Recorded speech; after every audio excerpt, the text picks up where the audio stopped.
ग्वादर में चोरों का राज। एक ही रात में 9 दुकानों का सफाया कर दिया गया।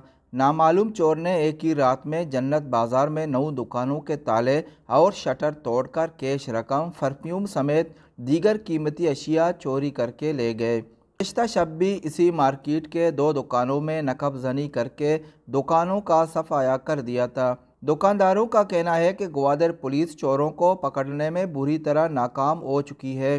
रात के औकात पुलिस की गश्ती टीम मंजर से गायब है, जिसके बायस बाजार और मार्केटें चोरों के रहम करम पर छोड़ दी हैं। शहर के मरकज में एक ही मकाम पर चोरों का दर्जन भर दुकानों का सफाया करने पर शहरियों ने ग्वादर पुलिस की कारकर्दगी पर सवाल उठाया है।